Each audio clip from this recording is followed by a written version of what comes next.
Hey guys, Moshe the Electric Israeli is here in the Model Y, and a couple of people ask me about the Model 3 versus the Model Y. Which one should I buy, both on the channel and in person?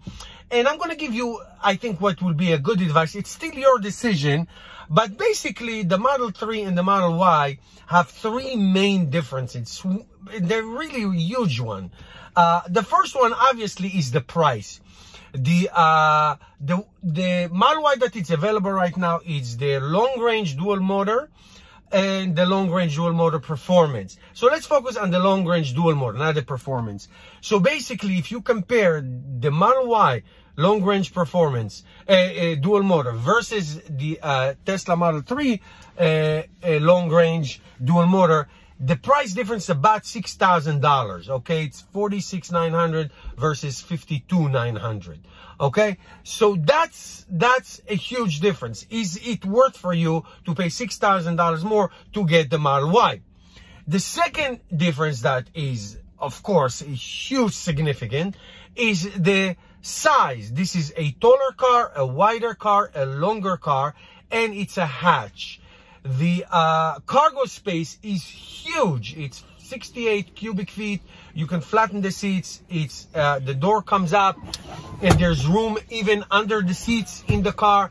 I mean, talk about utility. This is it. This is the utility difference queen, okay? As opposed to the Model 3, which is 15 cubic feet, because it's not a hatch. It's a regular sedan that pops out, okay? So that's second thing. The third thing, which only the Model Y has out of all the Tesla cars, is the heat pump.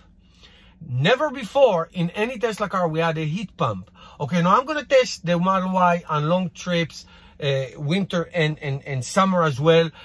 And the heat pump can make a huge difference on the real world range, because basically the Model 3 Performance, which has a rated range of 322 miles, versus the Model Y, which has a 316 miles. In real terms, you can lose 10 to 20% in the summer, depending on how fast you drive, and up to 40, even 50% in the winter. So I did not, now it's summer, it's beautiful. I did not test it in the winter in a long trip, and I will, and we'll see how the heat pump, what the difference does it make. I can tell you in the Model 3, in the winter, I did lose 30, 40, and even 50%, depending on the temperature range. Let's see how this is. It has to be better, because that's what heat pumps are for. The resistive heat, which is the regular Model 3 has, takes straight from the battery. So we'll see how this is going to make a difference. Now, what should you do? Ask yourself the basic question: what do I need a car for?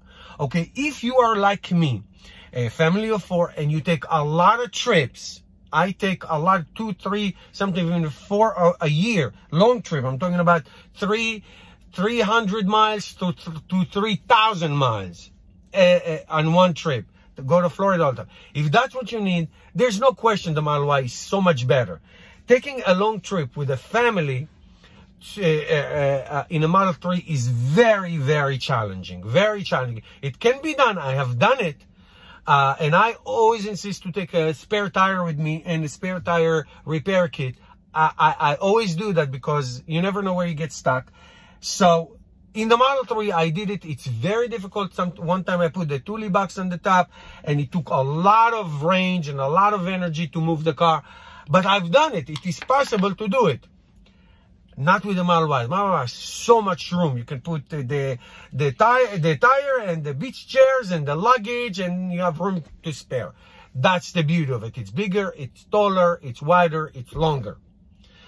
But if long trip range is not what you do, or if you are not a family, just you and your wife or girlfriend or whatever, then maybe you don't need this big kahuna that I'm in right now.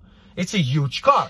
Now, if you're an outdoorsy person, you go fishing and you go hiking and you go biking and you go this, then of course. So you ask yourself, is this $6,000 worth this, and I need all this room? If the answer is yes, then yes, buy the Model Y. If the answer is no, do not buy a cow just because you need a glass of milk. You know what I mean? You don't need to buy this whole big thing if you don't need it, because the Model 3 is a fantastic car. The range, both it's basically, the rated range is basically the same. The technology, the autopilot, the full self-drive, it's basically the same thing. Now, how did they build the car? This car is much more engineered. It's very advanced.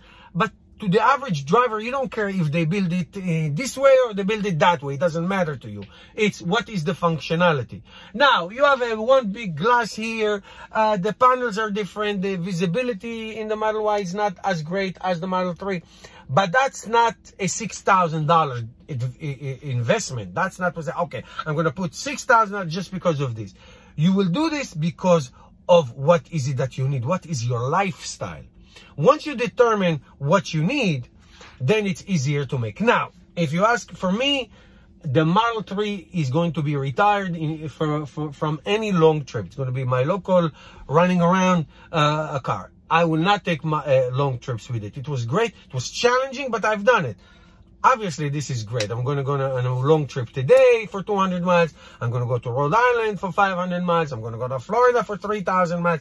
With this, it will be a game changer. It's so much better with the Model Y.